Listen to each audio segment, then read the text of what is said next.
Okay, so we're going to go back to chemistry today, and with some physical chemistry topics. So this topic, we originally started off with the structure of the atom and how the atoms formed. Now we're looking at amounts of substances. So some of these, with how the GCSE has been changed, some of these will have actually been covered partially at GCSE, and some of them won't have been covered before. So amounts of substances is actually just sort of a whole topic in chemistry where it's just lots of different equations and how we work out the amounts of substances. So I'm going to go through a couple today, go through them, what they are, when they sort of come up, and then go through a few examples, and then do a few more to finish the topic off tomorrow and do the same thing. What you will find is actually with the amount of substance questions, they're not actually clearly, it won't just be, in GCSE it's been quite nice, and you would have got a question something along the lines of calculate the amount of moles of silver in 1 gram of silver, or calculate the amount of moles of silver in 1 gram of silver nitrate. Once we get to chemistry A level, what actually is more of a skill is actually understanding and deciphering what the questions are asking. So once you can do the maths, then the next stage is actually understanding the questions. So what I'm going to do is sort of take you through the maths of it, and then show you some of the exam questions and how they're worded. And then what I will do tomorrow is I'll send you some of those exam questions for you to have a look through and work through, because these are the sort of questions that people really struggle on. And it's not actually their ability to do the maths behind it, because actually most people's ability to do the maths is fine. It's actually trying to decipher what the question's asking of them, where students tend to stumble with that question. So I'll show you some examples. Some of them are quite nice, some of them are quite easy, and some of them are literally just tick boxes, but they can be a little bit longer and more complicated as well, and they won't say really nice and clearly, calculate the amount of moles or calculate the percentage yield. They sort of cover it in lots of words, and we have to sort of decipher what we want. So we'll start off with something that's not completely brand new. And the first thing that you have to be able to do in this topic is we look at relative masses. And so the first one is relative atomic mass. So this isn't anything new. We've talked about relative atomic mass before. You will see the shorthand AR for relative atomic mass, but you will also see it written as RAM, so RAM. Lots of shorthands get used in chemistry, in science in general, and there's never sort of one set one, which is a little bit annoying. So yeah, relative atomic mass, otherwise known as AR, otherwise known as RAM. So relative atomic mass is the average mass of an element, and I've just realised I haven't written mass there, so let's change that really quickly. It's the average mass of an element compared to 1/12 the mass of a single carbon-12 atom. So this is that idea of isotopes again. So when we were talking about isotopes before, it's the fact that actually elements and atoms, we can find them in different isotopic states. So the relative atomic mass is taking into account all their isotopes. So that is why we have the word average in there. And we measure relative atomic mass in AMU. So we've spoken about AMU before, which is our arbitrary molecular units. So 1 AMU is equal to 1/12 of a carbon-12 atom.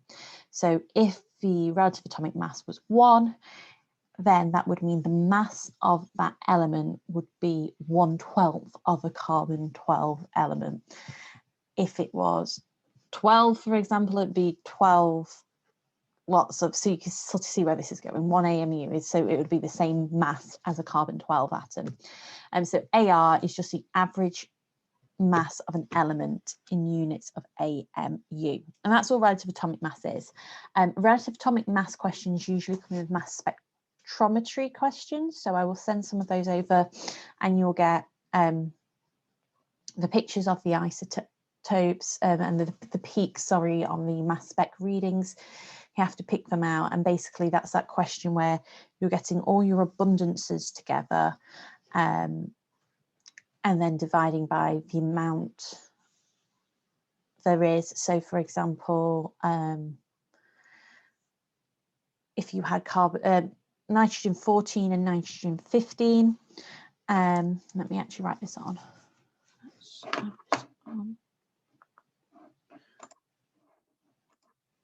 one example would be, yeah, let's use nitrogen 14, nitrogen 15. So we've got nitrogen 14, nitrogen 15. Nitrogen 15 is abundant. Oops, I'll do that. 80%, and nitrogen 14 has an abundance of 20%. So they are the numbers that we would use to work out our total relative atomic mass. So we would do 14 multiplied by 20, and we would do 15 multiplied by 80. I'm just going to do that in a calculator because I'm making these numbers up in my head, and I've just realised I'm not able to do that maths off the top of my head. So bear with me. So we're going to multiply all those numbers together and add 15 multiplied by 80. And that would give us 1,480. So I'm just going to drop my answer down there, 1,480 over there. Now that isn't our mass. So obviously it's out of 100. So we're going to divide all this by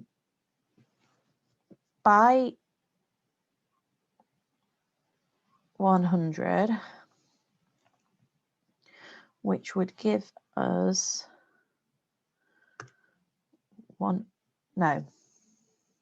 not by 100, ignore me.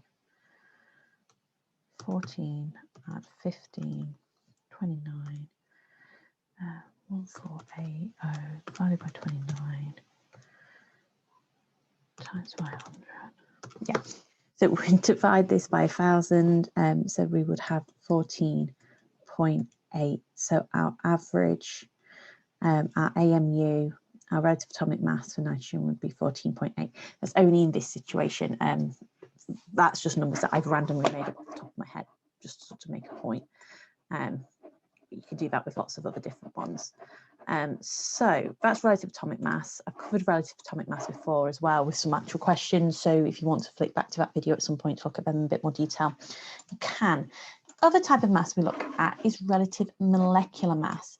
Now, relative molecular mass is the average mass of a molecule compared to 1/12 the mass of a single carbon-12 atom. Actually, the definition is pretty much the same as our relative atomic mass, but this time we have the average mass of a molecule. What we literally do is we just add up our AR values for all the atoms in a molecule to make the MR.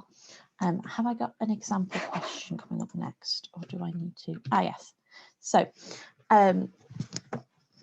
so relative molecular mass, again, shorthand, often is MR. Occasionally, you will see it written down as RMM. I don't know why we have to use about 5 different things for the same words, but we do sometimes. So relative molecular mass is just our relative atomic masses added up for each of the atoms that are inside our molecule.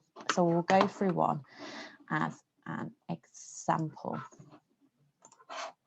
So our first example is find the relative molecular mass of the MR, find the relative molecular mass of ammonia.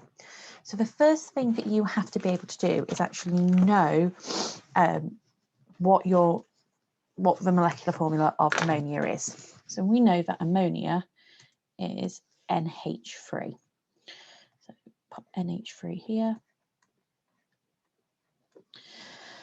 So how many nitrogen atoms we've got? We've got 1 nitrogen atom. So nitrogen will equal 1.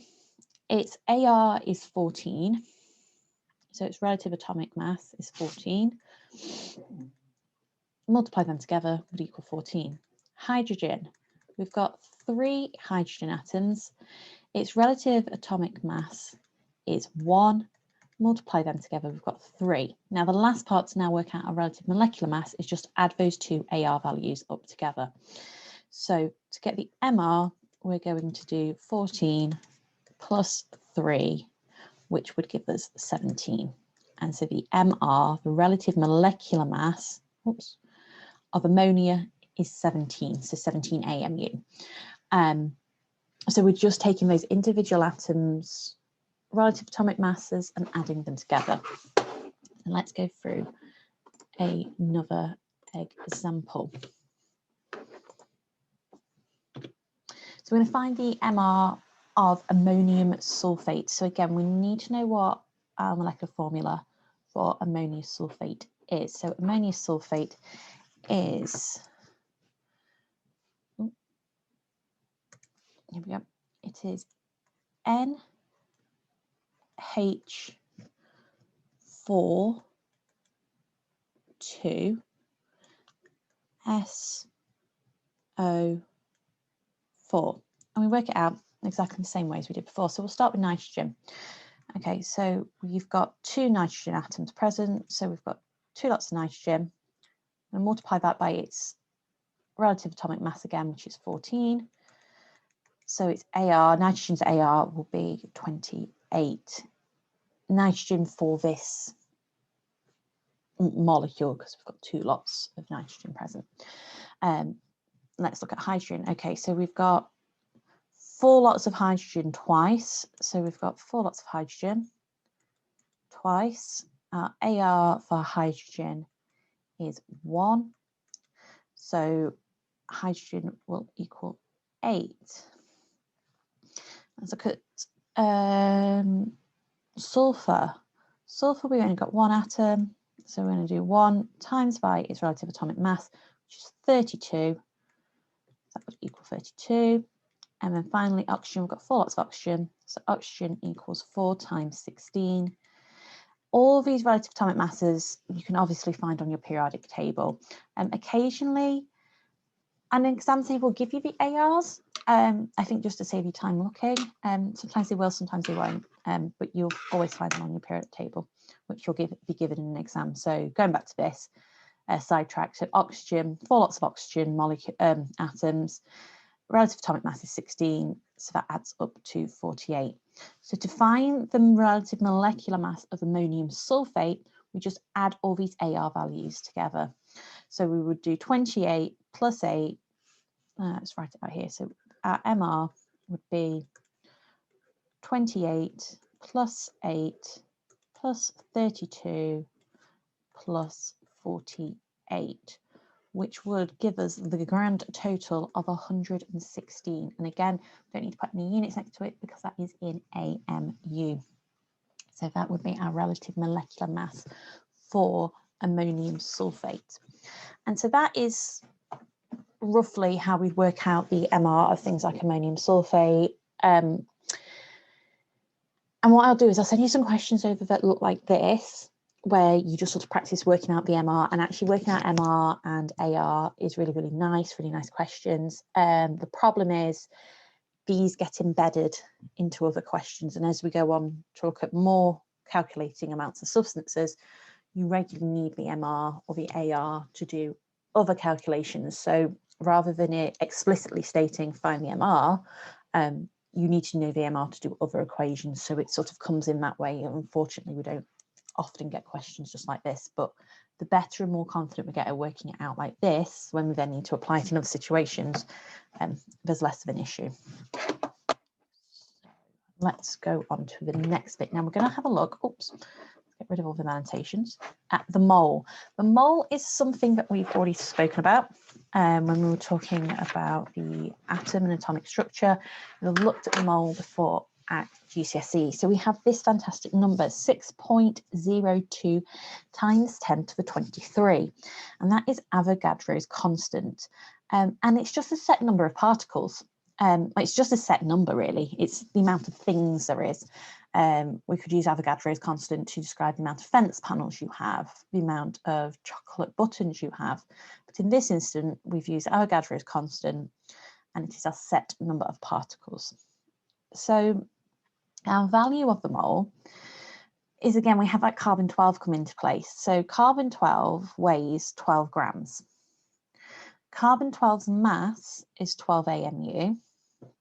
So 1 gram equals 1 mole times by 1 AMU. So to work out the mole or work out a number of particles, we would do a number of moles multiplied by Avogadro's constant, and that would give us how many particles are present. So if you were being asked how many particles are present in 2 moles of carbon, we would do 2 times by Avogadro's constant, and that would give us how many particles there is. And that's because 1 mole is always that set amount of Avogadro's constant. So that amount, 6.02 times 10 to the 23, is our set number of particles for 1 mole. 2 moles, double that. 3 moles, triple it. And you're getting the idea. Anything less than a mole is going to be a smaller number. Moles we can do quite a few different things with. So we can use moles for things like that. We could also use moles to help us with concentration. So if we have a solution, the concentration means we can calculate the number of moles of a solid or a liquid that are present in that solution. So to calculate concentration, you need to know the equation that concentration equals the number of moles divided by the volume, and concentration is in moles per unit volume. Generally, moles per unit volume, the unit for that would be often moles per decimeter cubed.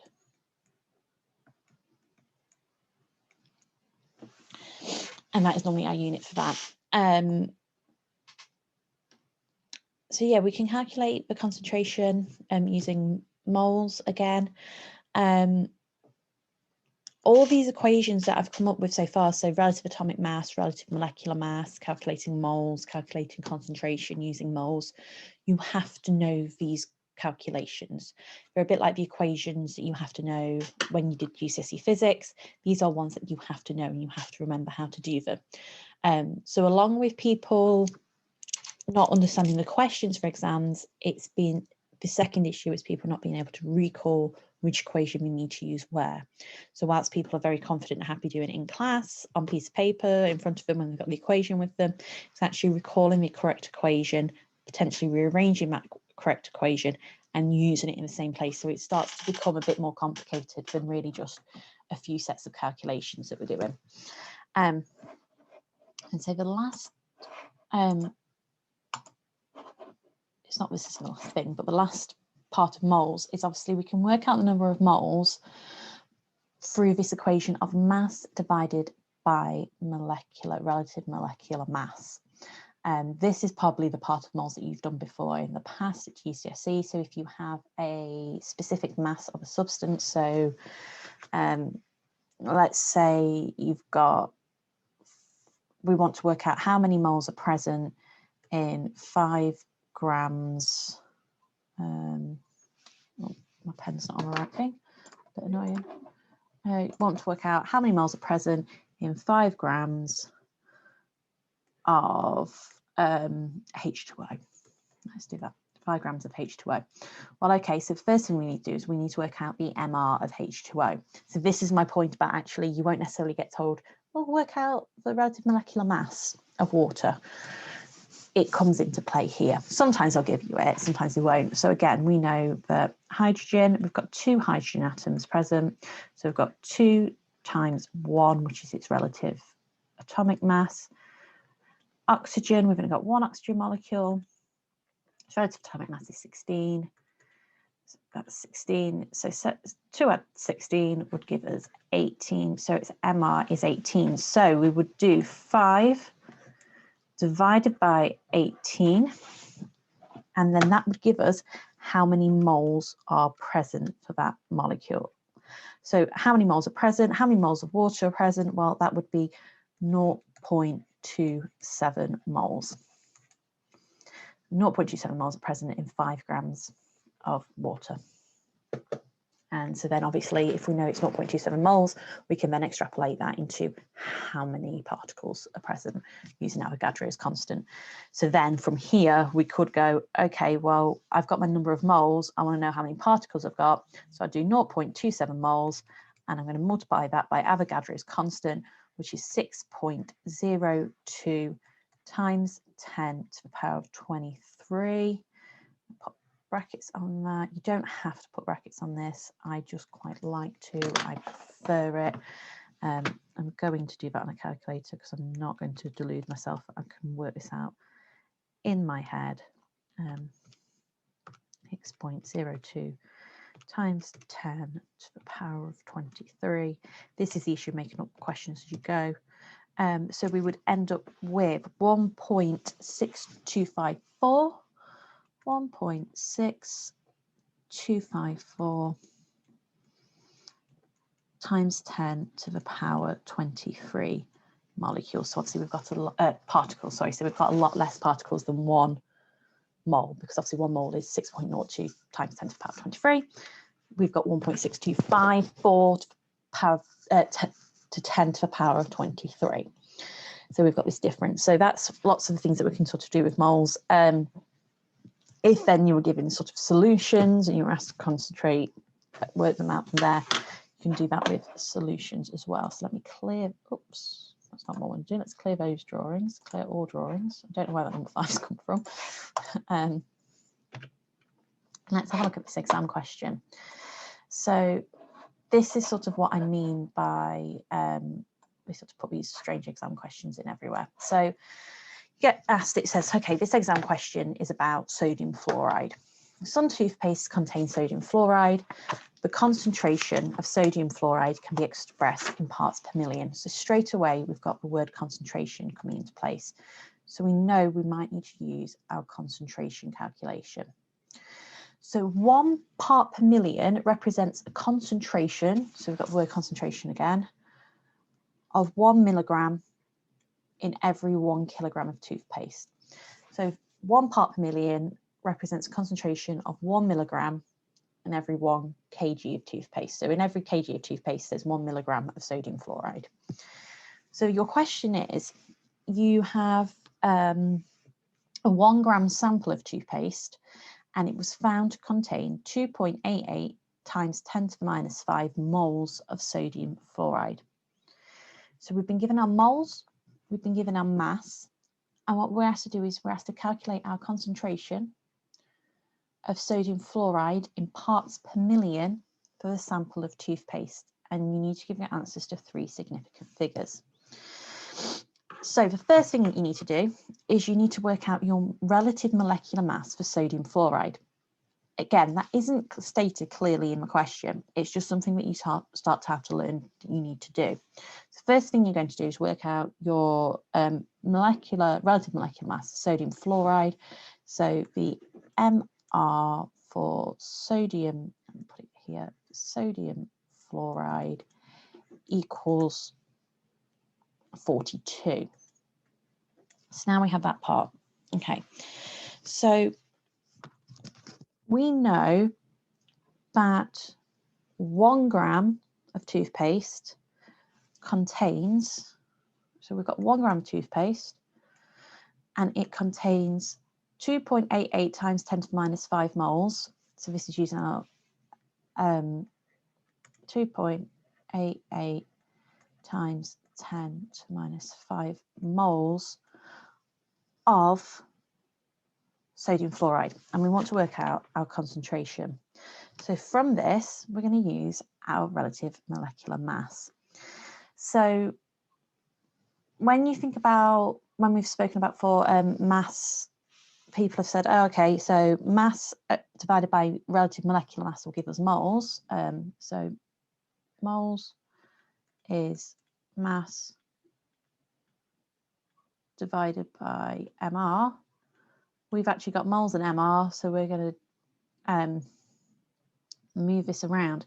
Now you would automatically think, okay, well, I'm going to do my moles and I'm going to times it by my divide it by my MR, but we don't want mass, we want concentration. So to get the concentration, I'm just going to undo that. We are going to actually multiply these together. So we've got our moles of sodium fluoride. We've got our relative molecular mass of sodium fluoride, which is 42. So 2.88 times 10 to the minus 5 multiplied by 42 would give us an answer of 1.210 times 10 to the power of minus 3. Remembering that we are going to 3 significant figures, okay? So we need to have times 10 to the minus 3. The full answer, if you put it into your calculator, would come up with 1.2096. Obviously, we only wanted 3 significant figures, so we need to round it to 3 significant figures. Hence 1.210 times 10 to the minus 3. So just going to cross that out for now. That's in 1 gram of toothpaste. Now, if you left that as your answer, you wouldn't get the marks because this is in 1 parts per million. So 1 part per million represents a concentration of 1 milligram in every kilogram. Here, we're actually saying, okay, we've got 1.20 times 10 times 10 to the minus 3 in a gram. So that isn't going to give us our answer in parts per million. We haven't got everything in the same correct units. So what we now need to do is we need to now multiply and extrapolate our answer up into a kilogram. So we've got our parts, we've got our concentration for 1 gram of toothpaste. We now need to change it to if it was a kilogram of toothpaste. So we're going to get our answer. We're just going to multiply our answer by 1,000 because we have 1,000 grams in a kilogram. Multiply them together, so we will get 1.210 grams. 1.210 grams. That means that we have 1,210 parts per million concentration for our sample of toothpaste. So another example, let's clear all those drawings, is this question. Now this question actually looks quite complicated and it's literally just a tick box question, which is a bit annoying. It's only worth 1 mark. But we'll talk it through. So in a car airbag, sodium azide, so NaN3, decomposes to form sodium metal and nitrogen gas. So the sodium metal then reacts with potassium nitrate to produce more nitrogen gas. If 2 moles of sodium azide react in this way, how many molecules of nitrogen will be formed?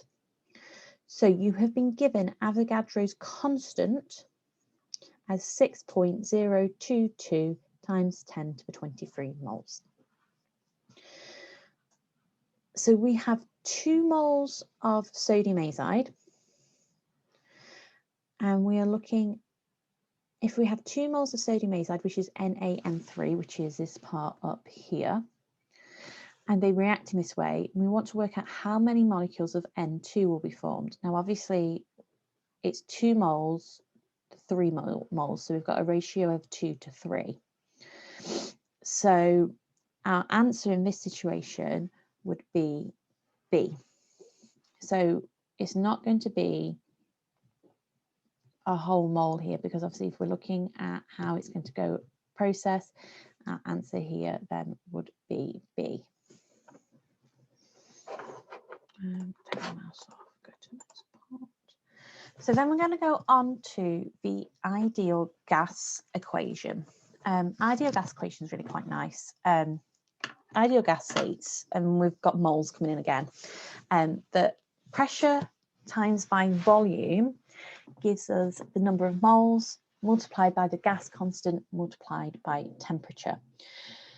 Now, you're always dealing with 3 different variables in this equation. Your 3 different variables are pressure, volume, and temperature, and you will be given a gas constant in the question. So you'll be given a gas constant in your question that you'll be asked. So shorthand, it's PV equals nRT. P being pressure, V for volume, N for number of moles, R is your gas constant, and T is temperature. In this situation, the SI units that we're going to be using are pascals for pressure, meters cubed for volume, and then Kelvin for temperature. And it's really important that you keep to these SI units. So anything in the question that you might be given that aren't in these original SI units, we need to convert into these SI units to make it work and make it be correct. So let's have a little look at an example. So here is the first example. The pressure of 1 mole of gas is 100 kilopascals, which is equivalent to 1 × 10⁵ pascals at a temperature of 298 Kelvin. What is its volume? So the first thing you're going to want to do is you've gone, okay, this is a question asking me about pressure. It's asking me about volume. So I'm going to want to write down the ideal gas equation. So you jot that down and we'd have PV equals nRT. And then we're going to have a look at what we're actually given here. So we're given our pressure, we're given our temperature, we're wanting to work out volume. So we go, okay, let's rearrange this equation then. So that's number 1. Number 2, we're going to rearrange the equation so that volume is our subject. So volume is going to go here, nRT is going to stay where it is all together, and we're just going to divide them by the pressure. So nRT divided by pressure. So then we're just going to go in and we're going to put in our,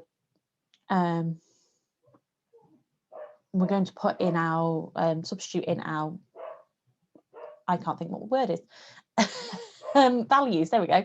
Got there eventually. So let's pop our values in. So stage 3, we've got volume would equal, so our number of moles is 1. R is our gas constant, and in this situation our gas constant is, have we been given, I haven't given you the gas constant. I knew I hadn't done something, so let me just pop it up here. Gas constant is always 8.314, and that is something that we have to know. It's 8.314. I was looking at this going, and now I've forgotten to tell you something. And so gas constant is 8.314. So we've got 1 mole of gas. We're going to multiply that by our gas constant now given it you, which is 8.314. We're going to multiply that by the temperature, which is 298. So we don't need to change the kelvins because they're in the standard SI unit that is required. We're going to divide these by pressure. Now, we are not going to divide it by 100 because 100 kilopascals is not the unit that we want to be using. We need to be just using pascals. So we're going to divide it to 10 to the power of 5. So if you popped all that through your calculator, you would get the answer of volume. Your volume would equal 0.0248 meters cubed. Now, if you are not asked to go to a certain amount of significant figures, I would say go to 3 significant figures. It's a sensible amount of significant figures at A level to be working to would be 3 significant figures. So yeah, that would be your answer for this example. Really important to remember the gas constant, which is 8.314. So very similar to having to remember Avogadro's constant. So let's have a look at the next example. Let's clear them. Let's go next. So this time we've got the question, 1 mole of gas has a volume of 1 litre and a pressure of 100 kilopascals at a temperature of 12.028 Kelvin. What is the value of the gas constant? So this time you haven't been given the value of the gas constant. Despite the fact that we know what the value of the gas constant is, being 8.314, we're going to work through this whole equation to work out what the value of the gas constant is. So first of all, we want to remind ourselves of the equation. So it's pressure multiplied by volume equals number of moles multiplied by gas constant multiplied by the temperature.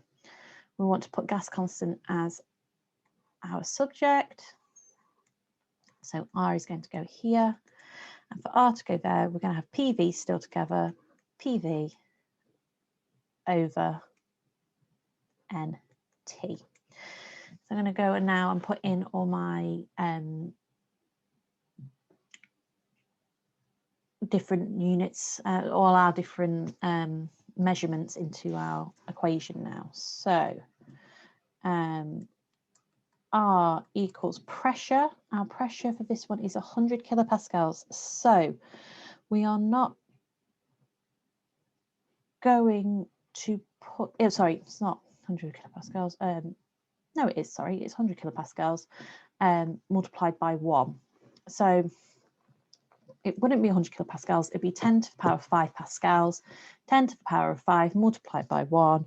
Well, we're going to end up with 1. So 1 at the top. What am I talking about? So we've got 1 mole of a gas is volume of 1 litre. So we've got 1 litre times by 10 to the power of 5. Well, that would just give us 10 to the power of 5. So we'll come back to that in a minute. But actually, we're talking about litres here. So we don't want to be talking about litres. We've said at the beginning that when we're talking about volume should be in decimeters. So if we just undo all of that, oops, and we'll come back to this bit in a second, we want to convert our litres into decimeters. Otherwise, what we will end up is just a mess because we can't use 1 litre and 1 decimeter. So 1 decimeter cubed equals 1 over 1,000 meters cubed. So because of that, we would get this equation being written out. We would have 10 to the power of 5 pascals multiplied, so that's our pressure, multiplied by our volume, which will be 0.001 meters cubed. And we're going to divide this by our number of moles, which is 1. Always include your SI units when writing these out. The importance of including your SI units is because if you do go wrong somewhere because you haven't converted an SI unit, you will get partial marks classed as error carried forward. So if you hadn't converted litres into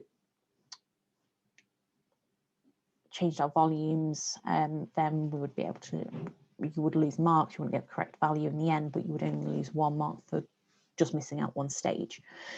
So going back to where I am, number of moles is 1 mole and our temperature is 12.028 Kelvin. If you then popped that through a calculator, that would give us the number of 8.314 joules per mole per Kelvin. Joules per mole per Kelvin, and that would be our gas constant. That would be value of our gas constant in this situation. So that is gas constants. Often you're given gas constant. Gas constant is 8.314, but occasionally you might be asked to show and prove that 8.314 is the gas constant, which links very nicely to maths at A level because there's a whole topic called proof, where you have to prove something is true. So actually it's not just saying, yeah, this is true. You have to show that it's true. So okay, gas constant's this. How? Show me it's true. Oh, if I did this equation, it gets to this being my gas constant. So our next little bit we're going to look at is formulae. So empirical formula. So when we're talking about molecules, we'll regularly say the molecular formula. So molecular formula is how many number of atoms are present, but empirical formula is actually the simplest way, whole number ratio of our atoms in a molecule. So for example, ethane has 2 carbons and 6 hydrogen atoms. So we have, how can we ratio this down? So the ratio initially, yes, is 2 to 6. So we have, we have a ratio of 2 to 6, but can we simplify that down? Yeah, we can simplify that down to 1 to 3. So because we can simplify that to 1 to 3, we can say there's 1 carbon atom and 3 hydrogen atoms. So our empirical formula is CH3. So it's our simplest whole number ratio of an atom in a molecule. Whereas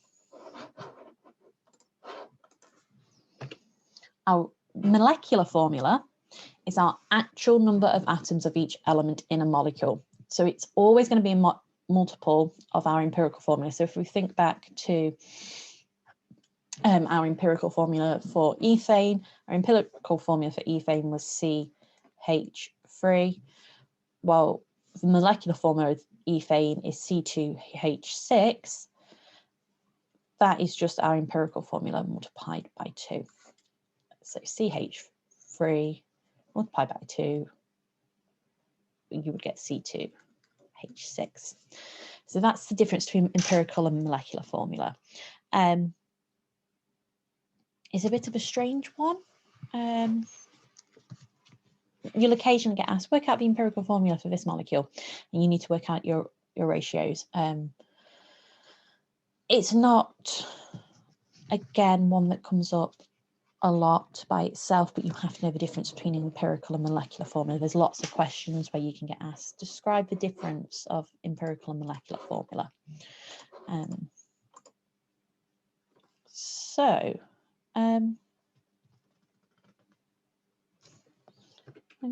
Oh yes, so we're going to have a go at the last little bit for today. I've got one question up, but I'm going to add a couple more questions as we go.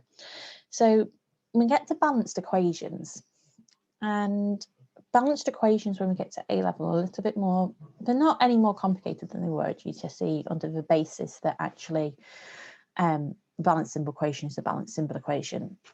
You can get asked to draw out a balanced equation. What often actually happens is you get given a balanced equation and then you're asked to calculate something from this. So I'm going to actually write a balanced equation for this one on here at the top. So we've got V plus 6H2O goes to V H2O 6.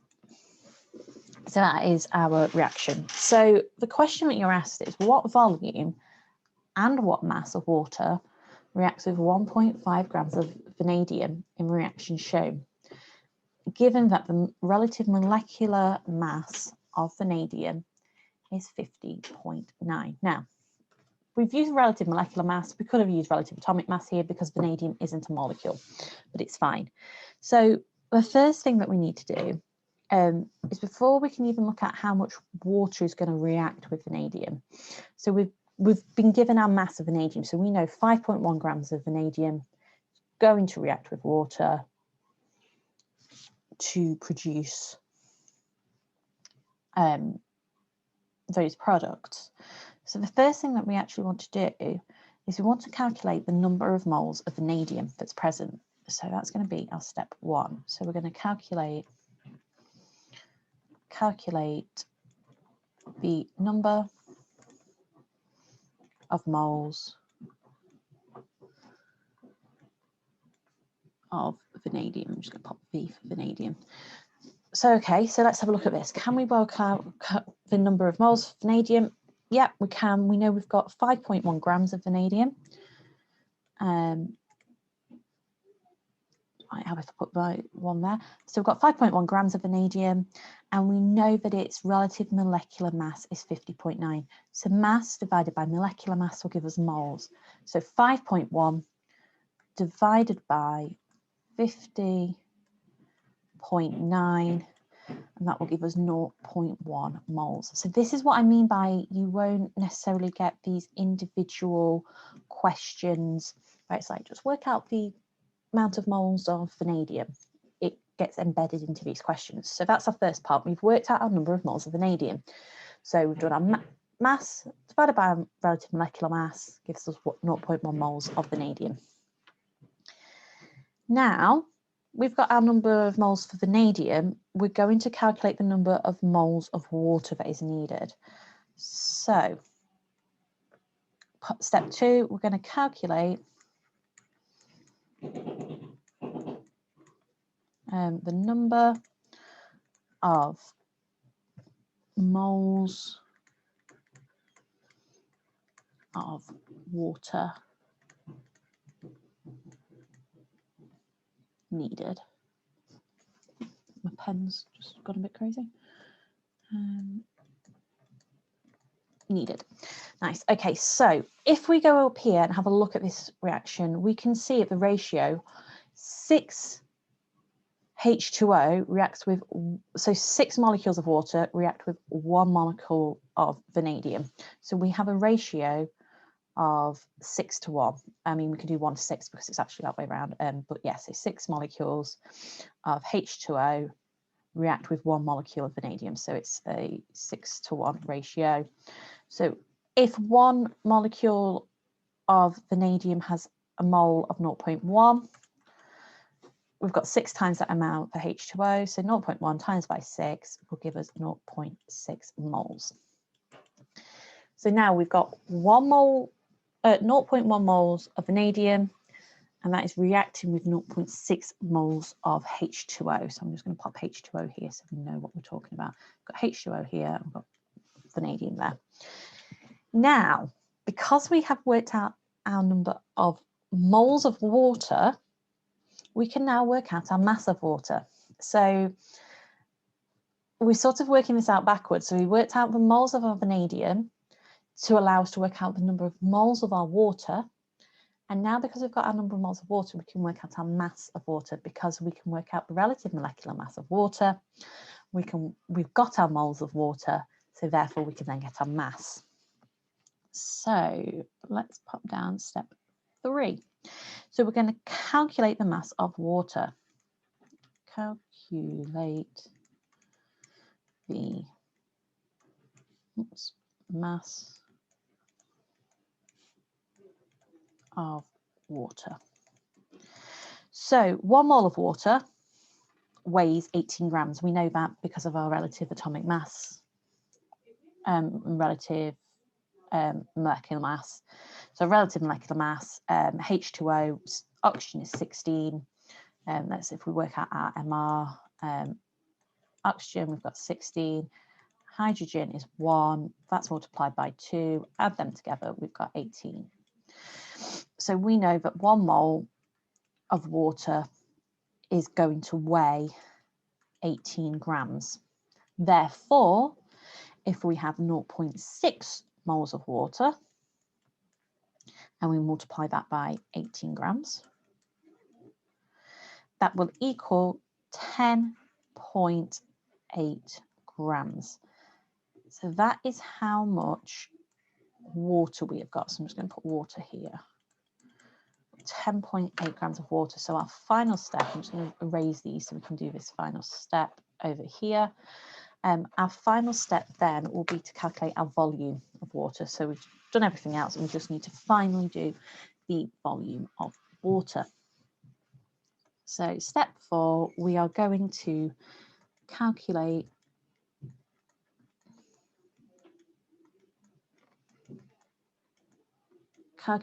the, oh, my mouse is gone. Calculate the volume of water. So our density of water is 1 gram per cubic centimetre, because we have 1 mole, so 1 mole is the same as 1 gram, blah, blah, blah. So 10 grams well, 10.8 grams of water occupies 10.8 cubic centimeters, and that is then our volume of water. So that's our volume of water, and this is our mass of water. I'm just going to go through, yeah, we've got a couple of minutes. I'm going to go through one more example. So just give me 2 seconds. I'm just going to clear this, clear all drawings. Mouse, escape this actually, and show. Discard. Duplicate slide. Let's just change the question. So our next question, I'll talk it through as I'm typing it. We've got 20 cubic centimeters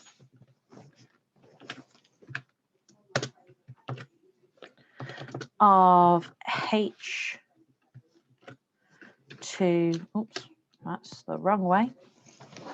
And I've now clicked save. So maybe let me press cancel. Let me press cancel. I don't know what I've done. I'm really sorry. I've just trying to save stuff.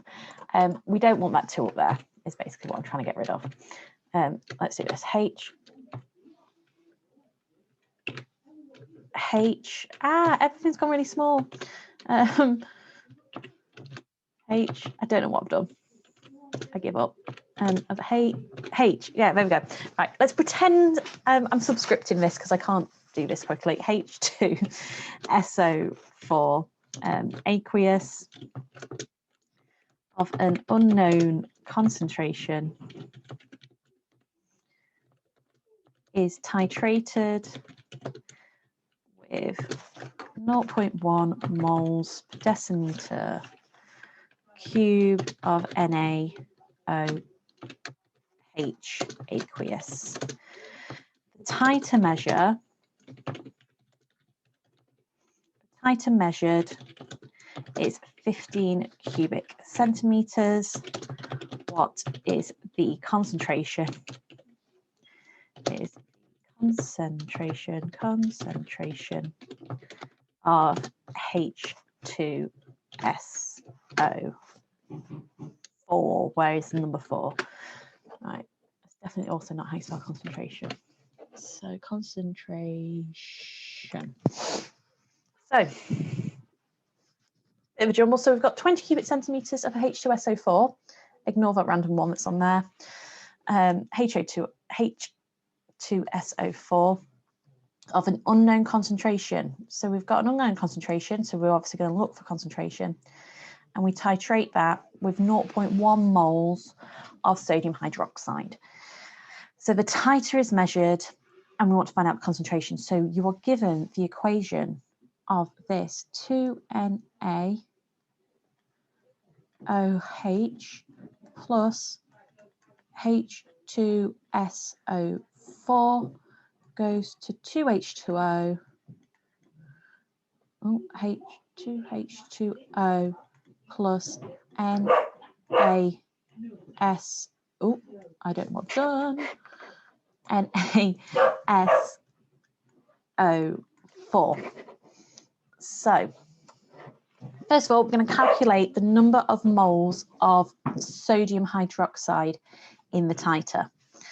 So, we know it is titered with NaOH at 0.1. So we've got 0.1 moles, and our titer is at 15 cubic centimeters. So we've got mole, decimeter cubed, and we're going to multiply that by 15. We're going to divide that by 1,000, so we've got it in the right units. So that would give us 0.0015 moles. Then we're going to determine our mole ratio. So when we look at this equation, we've actually got 2 moles of sodium hydroxide is going to react with 1 mole of H2SO4. So we've got a ratio of 2 to 1. Therefore, if we've got 0.0015 moles of sodium hydroxide, that means that we need, and we've got 2 moles of that, we need half of that for the amount of H2SO4. So we're going to go 0.0015, divide that by 2 because we have half the amount for 2-to-1 ratio, and that would give us 0.00075 moles of the sulfuric acid. So finally, we then need to calculate the concentration of the sulfuric acid. So we have our moles, 0.00075 moles. I'm just going to pop mole in there. And we're going to divide that by our volume. So we've got 20 cubic centimeters divided by 1,000. And it is going to equal 0.0375 moles per decimeter cubed. So what I will do is I will send a couple of questions over. I won't actually send any questions over tonight. Actually, I might send some over. I'm just sort of talking now and don't really know why I can't get to stop recording.